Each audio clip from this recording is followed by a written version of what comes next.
प्रिय विद्यार्थियों, नमस्कार।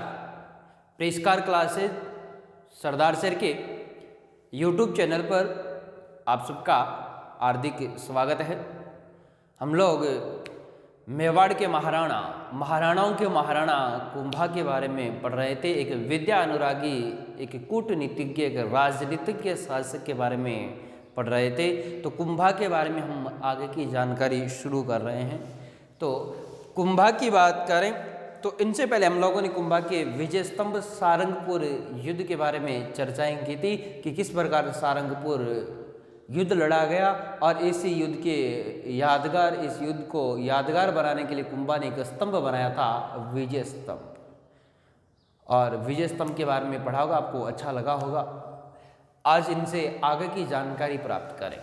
तो हम लोग पढ़ते हैं कि कुंभा का जो संरक्षक करता था, संरक्षक कर्ता की बात करें तो इनका जो संरक्षक करता था वह इनके पिता के मामा, और पिता के मामा की बात करें तो उसका नाम था रणमल।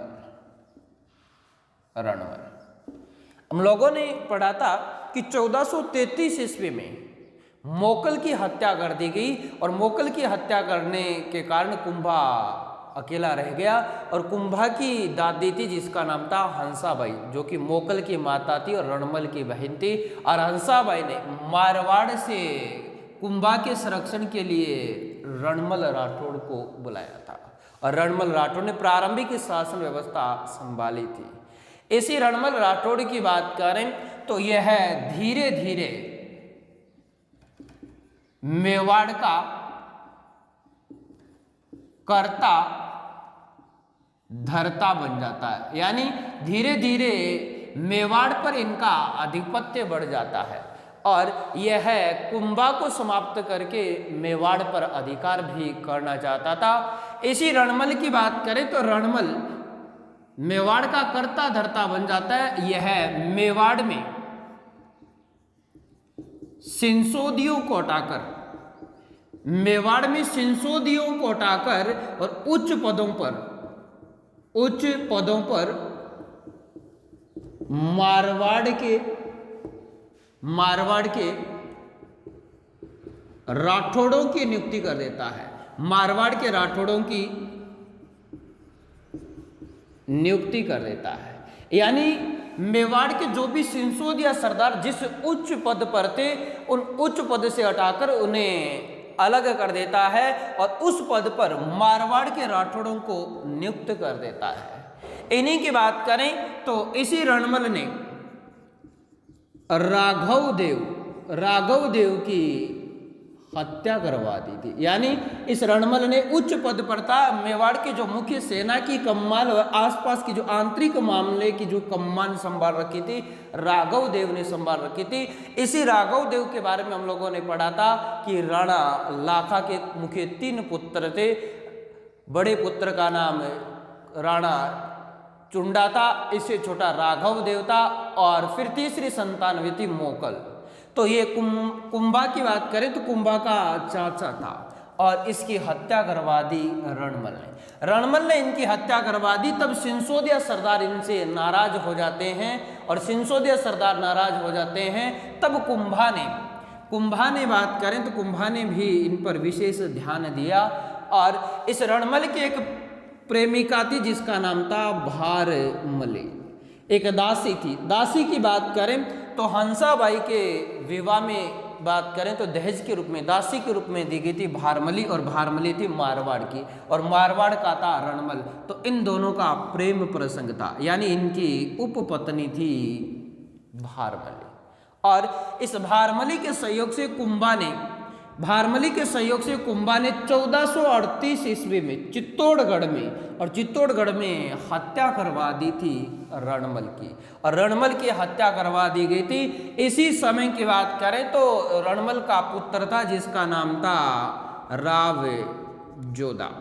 रावजोधा भी इस समय मेवाड़ में था, यानी चित्तौड़ में था। और रावजोधा को यहाँ के सरदारों ने कहा था कि भाग सके तो भाग जोधा थारो, रणमल तो मार्यो गयो। इस प्रकार की बात करें तो रावजोधा को पता चलता है कि कुंभा ने अपने पिता रणमल की हत्या करवा दिए। तब राव जोधा मेवाड़ छोड़कर भाग जाता है। राव जोधा मेवाड़ छोड़कर भाग जाता है। अब इतिहासकार इनके बारे में अलग अलग लिखते हैं। कुछ इतिहासकार कहते हैं कि कुंभा ने इसे शराब के साथ जहर पिलवा दिया था और जहर पिलवाने के कारण इनकी मृत्यु हो गई थी। कुछ इतिहासकार कहते हैं कि इन्हें चारपाई के बांध दिया था, चारपाई से बांधकर तलवारों से इसकी हत्या कर दी गई थी। इसमें कोई अतिशुक्ति नहीं है। इतिहासकार मानते कि इनकी हत्या करवाई गई थी और हत्या करवाई गई थी मेवाड़ महाराणा कुंभा के द्वारा करवाई गई थी। तो राव जोधा की बात करें तो राव जोधा यहाँ से मेवाड़ छोड़कर यह भागता है मंडोर। मंडोर की तरफ भागता है, परंतु मंडोर की तरफ भागने के कारण राव जोधा का पीछा करता है कुंभा की सेना। कुंभा की सेना के द्वारा पीछा करने के कारण यह मंडोर से भाग जाता है और मंडोर से भाग जाता है काहुनी नामक गांव पड़ता है और काहुनी गांव में जाकर शरण लेता है। इधर कुंभा की सेना मंडोर पर अधिकार कर लेती है और मंडोर को अपने आधिपत्य क्षेत्र में ले लेती है। कुछ समय की बात करें तो यह जोधा काहुनी गांव से पुनः आ जाता है मेवाड़। मेवाड़ में आ जाता है। मेवाड़ में इस राव जोधा की बुआ थी, बुआ का नाम था हंसाबाई। बुआ का नाम हंसाबाई थी। हंसाबाई महाराणा कुंभा की दादी थी और हंसाबाई ने इन दोनों के मध्य विवाद को अंत करने के लिए एक संधि करवाई थी। उस संधि का नाम था आवल बावल की संधि। और आवल बावल की संधि की बात करें तो इसी संधि को कहा जाता है मेवाड़ मारवाड़ संधि। मेवाड़ मारवाड़ संधि या आवल बावल की संधि कहते हैं क्योंकि यह संधि दोनों साम्राज्यों के मध्य हुई थी। दोनों साम्राज्य की सीमा लगती थी और इन दोनों साम्राज्यों के मध्य हंसाबाई के द्वारा जो संधि करवाई गई थी उस संधि का नाम था आवल बावल की संधि। यह संधि मेवाड़ महाराणा कुंभा और मारवाड़ के राव जोधा के मध्य हुई थी और इस संधि का निर्धारण किया गया था सोजत से। आवल बावल की संधि का जो निर्धारण किया गया था वो किया गया था सोजत के दुर्ग से। और सोजत की बात करें तो वर्तमान में पाली और सोजत की मेहंदी रचनी सबसे राज्य की अगर मेहंदी की बात करें तो सोजत की मेहंदी है। तो यहाँ सोजत के दुर्ग से दोनों साम्राज्य की यानी सोजत की दुर्ग से दोनों साम्राज्य की सीमा निर्धारित की गई थी। एक तरफ पेड़ था और एक तरफ पेड़ था आवल यानी आंवले का पेड़ था और एक तरफ जो पेड़ था उस पेड़ की बात करें तो वो था बावल यानी बावल हम अपनी भाषा में बबुल देसी बबुल यानी देसी किक्कर बावल। आवल और बावल दोनों पेड़ों के मध्य सोजत दुर्ग को मध्य बनाकर आवल की तरफ की बात करें तो आवल की तरफ संधि सीमा निर्धारित की गई थी मेवाड़ की। बावल की तरफ बात करें तो सीमा का निर्धारण किया गया था मारवाड़ की। इस प्रकार की आवल बावल की संधि हुई थी। इसी संधि की बात करें तो हंसाबाई चाहती थी कि भविष्य में इनका किसी भी प्रकार का विवाद न हो, इस संधि को हो सके तो वैवाहिक संबंध में तब्दील कर दिया जाए। तब बात करें तो इसे राव जोधा की एक पुत्री थी जिसका नाम था श्रृंगार दे। राव जोधा की पुत्री थी श्रृंगार दे और राव महाराणा कुंभा का एक पुत्र था और महाराणा कुंभा के पुत्र का नाम था रायमल।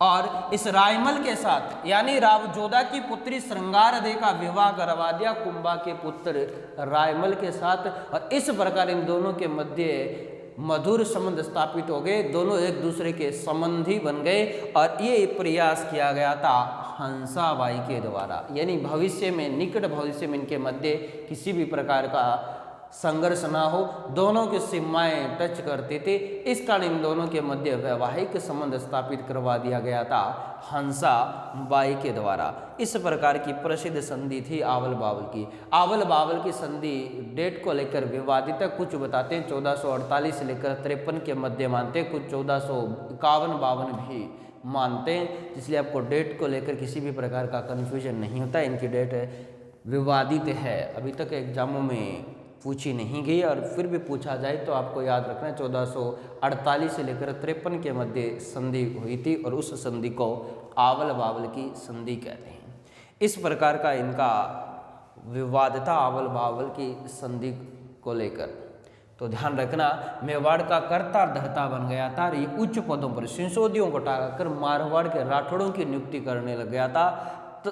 और मारवाड़ का एक उच्च सामंत था, उच्च प्रशासनिक अधिकारी था राघव देव। राघव देव की इसने क्या करवा दी? हत्या करवा दी। राघव देव की हत्या करवाने के कारण कुंभा भारमली के सहयोग से इनकी हत्या करवा देता है। इसी समय इनका पुत्र जोधा, राव जोधा भी यहाँ था। राव जोधा भाग जाता है, कुंभा की सेना पीछा करती है। फिर हंसाबाई इनके मध्य आवल बावल की संधि, और आवल बावल की संधि का निर्धारण सोजत से किया गया था और इनके मध्य वैवाहिक संबंध हो गया था। जोधा की पुत्री श्रृंगारदेव, कुंभा का पुत्र रणमल के मध्य विवाह करवा दिया गया था।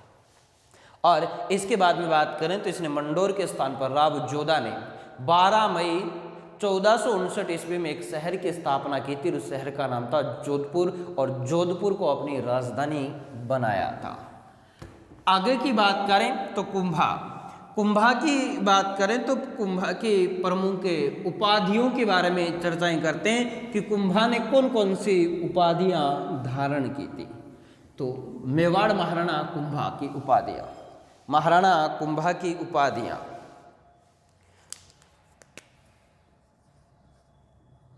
कुंभा की उपाधियां, कुंभा की उपाधियों की बात करें तो कुंभा की उपाधियां हमें 2 ग्रंथों में मिलती है। एक प्रशस्ति जिसे बोलते हैं कुंभलगढ़ प्रशस्ति, कुंभलगढ़ प्रशस्ति, और एक दूसरी प्रशस्ति जिसका नाम है कीर्ति स्तंभ। कुंभलगढ़ प्रशस्ति और कीर्ति स्तंभ प्रशस्ति में कुंभा की उपाधियों का वर्णन मिलता है। और महाराणा कुंभा की बात करें तो कुल इनकी उपाधियां बात करें तो 108 उपाधियां धारण की थी। तो इनकी उपाधियों की बात करें तो एक उपाधि धारण की थी अभिनव भरताचार्य। अभिनव भरत, संगीत में दक्ष होने के कारण, महान संगीतज्ञ होने के कारण इन्होंने उपाधि धारण की थी अभिनव भरताचार्य। दूसरी उपाधि की बात करें तो इसने उपाधि ली थी राणो रासो या राणो रायन, यानी राजकुमारों में सर्वश्रेष्ठ, राजाओं में सर्वश्रेष्ठ होने के कारण इसने राणो रासो या राणो रायन उपाधि धारण की थी। इन्हीं की उपाधि की बात करें तो इन्हें कहा जाता है हाल गुरु। पहाड़ी दुर्गों का निर्माता होने के कारण इन्हें कहा गया था हाल गुरु। इन्हें कहा जाता है छाप गुरु, यानी छापामार युद्ध पद्धति में प्रवीण होने के कारण इन्हें कहा जाता है छाप गुरु। इन्हें कहा जाता है महाराजा धीराज। इन्हीं की उपाधि की बात करें तो इनकी उपाधि है धीमान। इन्हीं की बात करें तो इनकी उपाधि है निरूषक। इन्हीं की बात करें तो इनकी उपाधि है दान गुरु। इन्हीं की उपाधि की बात करें तो इनकी उपाधि है प्रजा हितेशी। इन्हीं की उपाधि बात करें तो इनकी उपाधि है नंदी केश्वर अवतार। इन्हीं की उपाधि की बात करें तो इनकी उपाधि है गजपति। इन्हीं की उपाधि की बात करें तो इनकी उपाधि है अश्वपति। इन्हीं की उपाधि की बात करें तो इनकी उपाधि है नरपति। इन्हीं की उपाधि की बात करें तो इनकी उपाधि है हिंदू सुल्तान। इन्हीं की बात करें तो इनकी उपाधि है महाराजा। इन्हीं की बात करें तो इनकी उपाधि है प्रजापालक। इन्हीं की उपाधि की बात करें तो इनकी अन्य छोटी बड़ी और भी उपाधियां और भी प्राप्त होती है। इन्हीं की उपाधि की बात करें तो इन्हें कहा जाता है धनुर्षि, यानी धनुर्विद्या में प्रवीण होने के कारण इन्हें कहा गया है धनुर्षि। इस प्रकार की बात करें तो कुंभा की उपाधियां कुंभलगढ़ प्रशस्ति और कीर्ति स्तंभ प्रशस्ति में कुंभा की उपाधियां प्राप्त होती है। कुंभा की उपाधियों की बात करें तो अभिनव भट्टाचार्य, कौन से? अभिनव भट्टाचार्य। इन्हीं के राणो रासो या राणो रायन, सभी राजकुमारों में सर्वश्रेष्ठ है राणो रासो या राणो रायन। इन्हें कहते हैं हाल गुरु। हाल गुरु पहाड़ी दुर्गों का निर्माता होने के कारण इन्हें कहा जाता है छाप गुरु। छाप गुरु कहा जाता है, छापा मार पद्धति। इन्हें महाराजा धीराज कहा जाता है, इन्हें धीमान कहा जाता है, निरुषक कहा जाता है, दान गुरु कहा जाता है, प्रजा हितैषी कहा जाता है, नंदीकेश्वर अवतार कहा जाता है, गजपति कहा जाता है, अश्वपति कहा जाता है, नरपति कहा जाता है, हिंदू सुल्तान कहा जाता है, महाराजा कहा जाता है, प्रजापालक कहा जाता है, धनुर्षि कहा जाता है। इस प्रकार की अनेक उपाधियां धारण की थी मेवाड़ महाराणा कुंभा की। तो ये प्रमुख कुंभा की उपाधियां थी। इनके बाद में कुंभा की बात करें तो कुंभा के बाद निर्माण कार्य, कुंभा के निर्माण कार्य की बात करें तो हम लोगों ने कई बार जिक्र किया है। और एक कवि राजा हुए थे, कवि राजा का नाम था श्यामल दास। कवि राजा की बात करें तो कवि राजा का नाम था श्यामल दास। श्यामल दास, श्यामल दास की बात करें तो इसने एक ग्रंथ लिखा था और उस ग्रंथ का नाम था वीर विनोद। कौन सा ग्रंथ लिखा गया था? वीर विनोद नामक ग्रंथ लिखा गया था कवि राजा श्यामल दास दधिवाड़िया के द्वारा। और श्यामल दास ने वीर विनोद नामक ग्रंथ में लिखा है कि मेवाड़ में कुल 84 दुर्ग हैं। मेवाड़ में कुल 84 दुर्ग बताए हैं और मेवाड़ में 84 दुर्ग बताए हैं श्यामल दास ने। किस ग्रंथ में बताए हैं? वीर विनोद में। और 84 में से इन्होंने लिखा है कि 32 दुर्गों का निर्माता, और इन्होंने 32 दुर्गों का निर्माता माना है मेवाड़ महाराणा को। मेवाड़ महाराणा को इन्होंने लिखा है कि मेवाड़ महाराणा कुंभा ने 32 दुर्गों का निर्माण करवाया था। यानी मेवाड़ में कुल 84 दुर्ग, 84 दुर्गों में से 32 दुर्गों का निर्माण मेवाड़ महाराणा कुंभा ने करवाया था। इस कारण इसे राजस्थान की स्थापत्य कला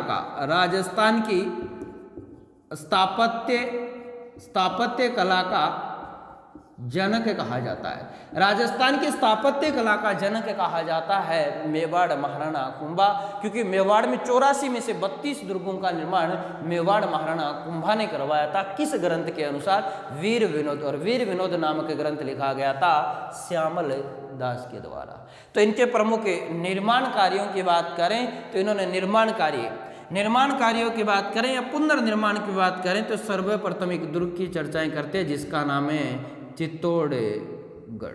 और चित्तौड़गढ़ दुर्ग की बात करें तो इसका निर्माण चित्रांगद मौर्य ने करवाया था परंतु इनका पुनर्निर्माण की बात करें तो इनके सर्पिला आकार प्रवेश दरवाजे का निर्माण मेवाड़ महाराणा कुंभा ने करवाया था। और कुंभा के द्वारा निर्माण कार्य करवाने के कारण इसे कहा गया था चित्रकूट दुर्ग भी कहा गया था, क्योंकि कुंभा ने इनका पुनर्निर्माण करवाया था। इनके अलावा की बात करें तो कुंभा ने एक दुर्ग बनवाया था और उस दुर्ग की बात करें तो उस दुर्ग का नाम था अचलगढ़। आबू के पठार पर एक दुर्ग का पुनर्निर्माण करवाया था जिसका नाम था अचलगढ़। इनके अलावा की बात करें तो वर्तमान में अचलगढ़ है सिरोही में। इनके अलावा की बात करें तो एक दुर्ग का नाम आता है कुंभलगढ़। कहा जाता है कुंभा ने अपनी पत्नी कुंभलमती के नाम पर इस दुर्ग का नाम कुंभलगढ़ रखा था। इसका प्रारंभिक निर्माण सम्राट अशोक का पुत्र था दशरथ के द्वारा करवाया गया था या संप्रति के द्वारा करवाया गया था, परंतु इनका अपनी पत्नी कुंभलवती के नाम पर इस दुर्ग का नाम कुंभलगढ़ रखा था। और इसी कुंभलगढ़ दुर्ग की बात करेंगे और यह जरगा की पहाड़ी पर बना हुआ दुर्ग है और यह दुर्ग वर्तमान में राजसमंद में। इनके अलावा की बात करें तो इन्होंने एक दुर्ग बनाया था बेराट।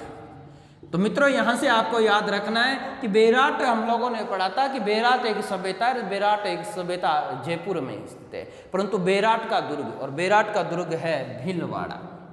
और इस दुर्ग का भी पुनर्निर्माण करवाया गया था मेवाड़ महाराणा कुंभा के द्वारा। इनके अलावा कुंभा की बात करें तो कुंभा ने एक दुर्ग और बनाया था जिसका नाम था भोराट का दुर्ग और भोराट का दुर्ग बनाया था उदयपुर में, यानी भोराट के दुर्ग का भी पुनर्निर्माण करवाया था और भोराट पड़ता है उदयपुर में। इनके अलावा की बात करें तो इसने एक दुर्ग और बनाया था और उस दुर्ग का नाम था बसंतीगढ़, बसंतीगढ़ या इसे कहते हैं बसंतगढ़। बसंतगढ़ नामक दुर्ग का निर्माण भी कुंभा के द्वारा करवाया गया था और ये है सिरोही में। इस प्रकार की बात करें तो कुंभा ने छोटे मोटे 32 दुर्गों का मेवाड़ में निर्माण कार्य करवाया था। इसी कारण इसे मेवाड़ के या राजस्थान की स्थापत्य कला का निर्माता कहा जाता है। तो कुंभा ने चित्तौड़ दुर्ग का पुनर्निर्माण, अचलगढ़ दुर्ग का पुनर्निर्माण, कुंभलगढ़ दुर्ग का पुनर्निर्माण, बेराट का पुनर्निर्माण, भोराट उदयपुर का पुनर्निर्माण और बसंतीगढ़ या बसंतगढ़ दुर्ग का भी पुनर्निर्माण करवाया था। इसका राजस्थान में अनेक स्थापत्य कला के क्षेत्र में विशेष योगदान दिया था मेवाड़ महाराणा कुंभा।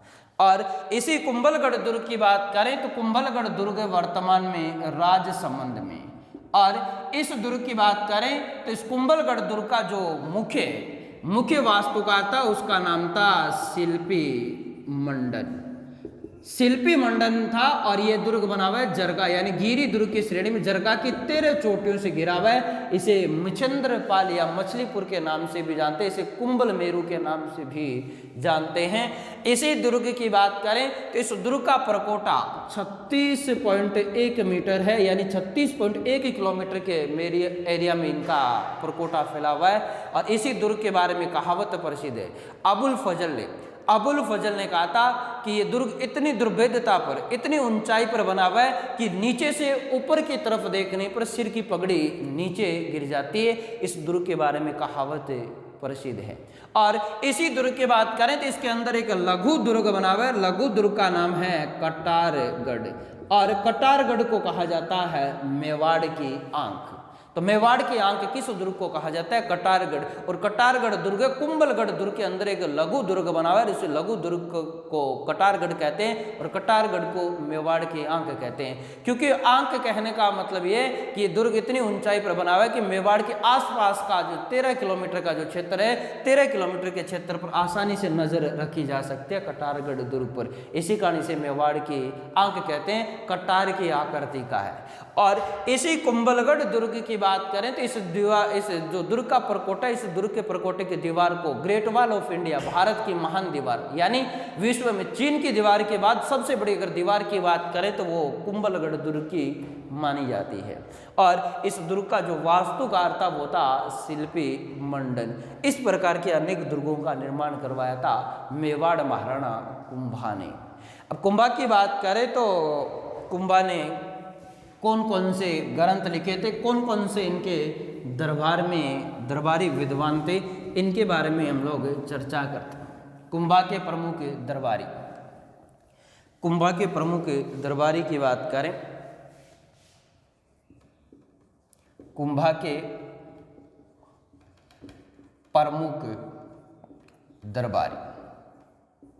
कुंभा के प्रमुख दरबारी की बात करें तो एक नाम आता है काना व्यास।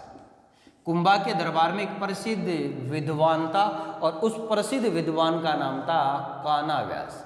इस काना व्यास की बात करें तो कुंभा के दरबार में एकमात्र वेतनिक कर्मचारी या कुंभा का एकमात्र वेतनिक दरबारी था, और वेतनिक दरबारी का नाम था काना व्यास। यानी जितना भी कार्य करता था उसके बदले में वेतन लेता था। और काना व्यास ने एक रचना लिखी थी जिसका नाम था एकलिंग महात्म्य। एकलिंग महात्म्य नामक ग्रंथ की रचना की गई थी और वो रचना की गई थी काना व्यास के द्वारा।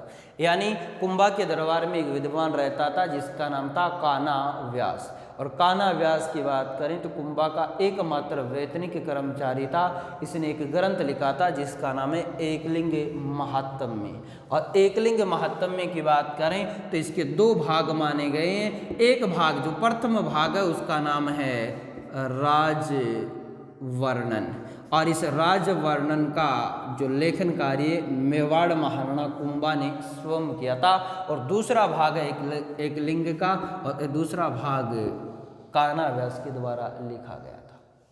दूसरा विद्वान था जिसका नाम था सारंग व्यास।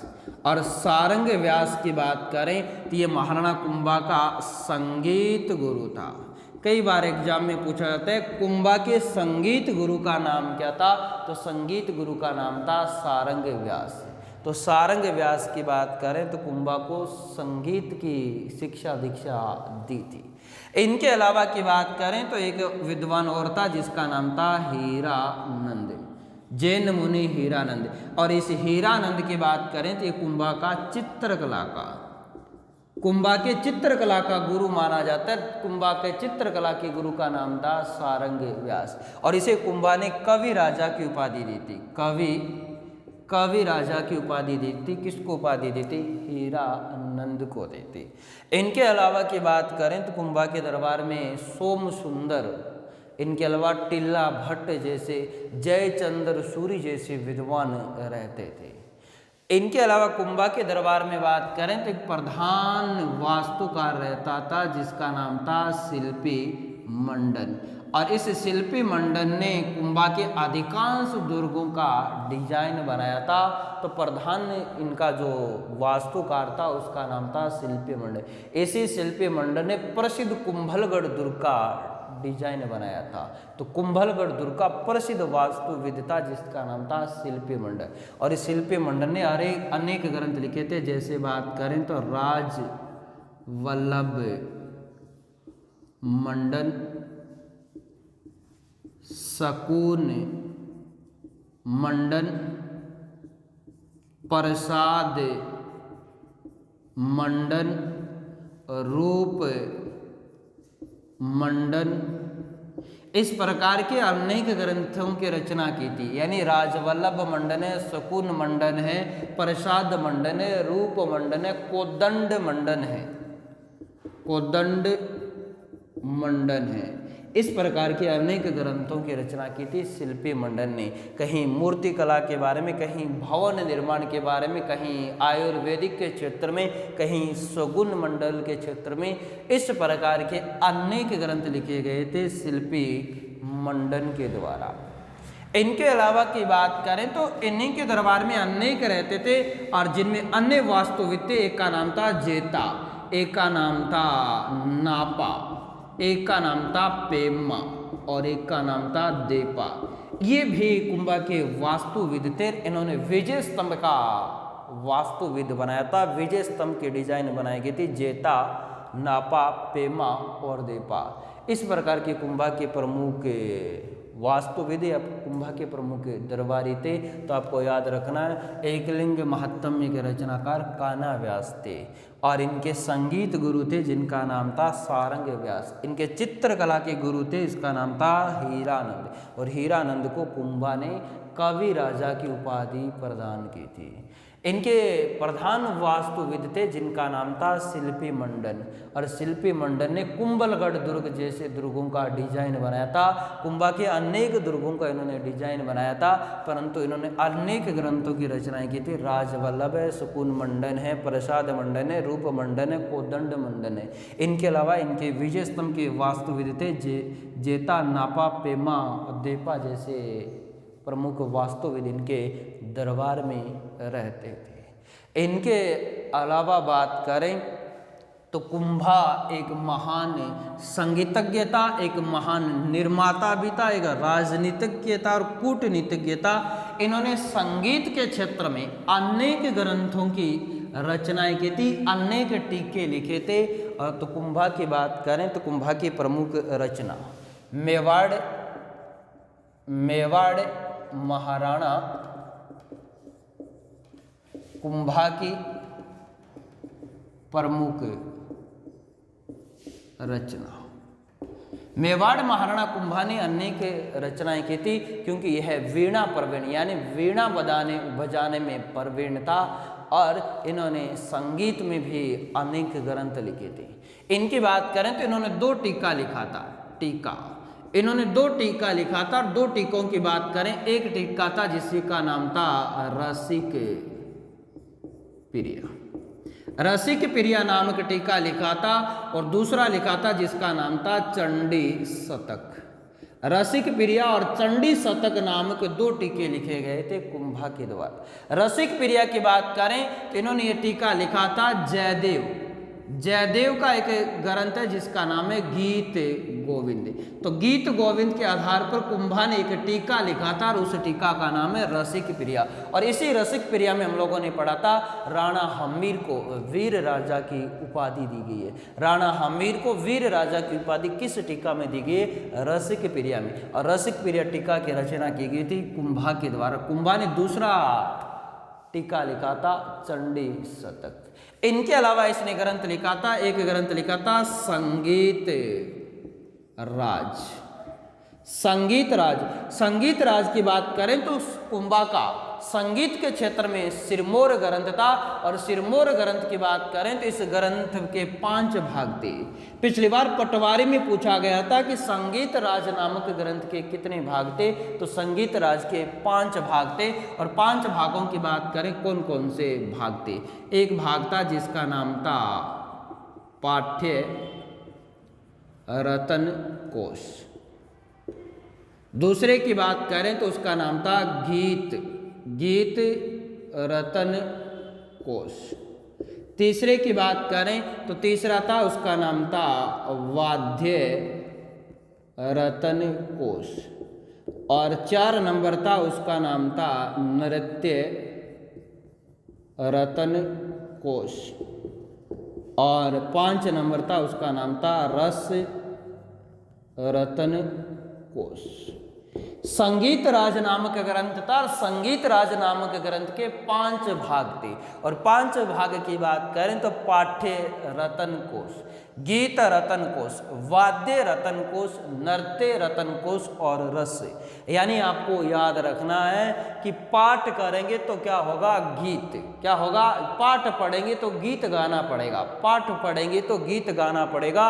और गीत गाएंगे तब क्या बजाना पड़ेगा? वाद्य यंत्र। क्या बजाना पड़ेगा? जब वाद्य यंत्र बजाएंगे तो अपने पैर थिरकने लगेंगे, हम नृत्य करने नाचने लगेंगे। और नाचेंगे तब हमें क्या आएगा? रस आएगा। क्या आएगा? जब पाठ पढ़ते हैं तो गीत गाते हैं, गीत गाते हैं तो कुछ बजाते हैं, नृत्य वाद्य यंत्र बजाते हैं। वाद्य यंत्र बजाते ही अपने पैर थिरकने लग जाते हैं, नाचने लग जाते हैं, नृत्य करने लग जाते हैं। जब नृत्य करते हैं तो बड़ा मजा आता है, बड़ा रस आता है। इस प्रकार की बात करें तो संगीत राज के कितने भाग हो गए? 5 भाग हो गए। इनके अलावा की बात करें तो इसने लिखा था संगीत मीमांसा। संगीत मीमांसा लिखा था। इसने लिखा था संगीत रतन लिखा था। इनके अलावा इसने लिखा था सूड प्रबंध। इसने लिखा था सुधा प्रबंध। और एक काम शास्त्र के क्षेत्र में एक ग्रंथ लिखा था जिसका नाम था काम रति सार नामक ग्रंथ लिखा था। इस प्रकार की बात करें तो 2 टीका लिख दिया, रसिक प्रिया चंडी शतक। संगीत के क्षेत्र में लिखा था संगीत राज। और संगीत राज के 5 भाग है, पाठ्य रतन कोश, गीत रतन कोश, वाद्य रतन कोश, नृत्य रतन कोश और रस रतन कोश। इनके अलावा संगीत मीमांसा लिखा था, संगीत रतन लिखा था, सूड प्रबंध लिखा था, सुधा प्रबंध लिखा था। और काम शास्त्र में यानी काम शास्त्र के बारे में काम रतिसार नामक ग्रंथ लिखा था। इस प्रकार के कुंभा ने अनेक ग्रंथों की रचना की थी। कुंभा की बात करें तो कुंभा की एक पुत्री थी जिसका नाम था रमाबाई। और संगीत में दक्ष होने के कारण इन्हें कहा जाता था वागीश्वरी। यानी संगीत प्रेमी, संगीत में दक्ष होने के कारण अपने पिता की तरह संगीतज्ञ थी। और संगीतज्ञ होने के कारण इसे क्या कहा गया था? वागीश्वरी। और इनका विवाह किया गया था एक गुजरात का शासक था जिसका नाम था मंडलिक यादव। मंडलिक यादव के साथ विवाह किया गया था। और विवाह की बात करें तो इसे दहेज में बात करें तो दहेज में हम लोग एक खान पढ़कर आए थे जिसका नाम था जावर की चांदी की खान, और जावर की चांदी की खान के बारे में पढ़ा था। इसकी खोज राणा लाखा के शासनकाल में की गई थी, और जावर की चांदी की खान को इस समय कहा जाता था योगिनी पट्टनम। योगिनी पट्टनम कहा जाता था, और इसी योगिनी पट्टनम को दहेज में दिया गया था महाराणा कुंभा ने अपनी पुत्री रमाबाई को। और रमाबाई संगीत में दक्ष होने के कारण इसे वागीश्वरी कहा जाता था। इनका विवाह गुजरात के मंडली के यादव के साथ किया गया था, और दहेज में जावर की चांदी की खान जिसे योगिनी पट्टनम में कहा जाता था। इस प्रकार की बात करें तो मेवाड़ के महाराणा कुंभा एक महान निर्माता थे, एक महान कूटनीतिज्ञ थे, और महान राजनीतिज्ञ थे, और महान संगीतज्ञ थे। इन्हीं की बात करें तो कुंभा को अंतिम समय में यानी वरदा अवस्था में कुंभा को एक रोग हो गया था, और उस रोग की बात करें तो वो था उन्माद रोग। कौन सा रोग हो गया था? कुंभा को उन्माद रोग हो गया। कुंभा के 2 पुत्र थे, एक का नाम था रायमल और दूसरे का नाम था उदेशी। रायमल अपने राज्य से बाहर गया हुआ था, और उस समय उदय इनसे परेशान हो जाता है। उदयकरण कुंभा से परेशान हो जाता है, और उदयकरण की बात करें तो उसने 1468 ईस्वी में 1468 ईस्वी में मामा मंदिर महल या कुंभलगढ़ के कटारगढ़ में रहते थे कुंभा अपने अंतिम समय में, क्योंकि कुंभा का मुख्य रह निवास था वो कुंभलगढ़ दुर्ग में ही था, और कुंभलगढ़ दुर्ग में इनकी हत्या कर दी गई थी 1468 ईस्वी में, और हत्या की गई थी इनके पुत्र उदयकरण के द्वारा। और उदयकरण को मेवाड़ के इतिहास का पितृहंता कहते हैं, क्योंकि कुंभा किसने क्या कर दी थी? हत्या कर दी थी। तो मित्रों, आपको वीडियो पसंद आए तो शेयर करना, लाइक करना, और हमारे चैनल को सब्सक्राइब करना। तो मित्रों, धन्यवाद। जय हिंद और जय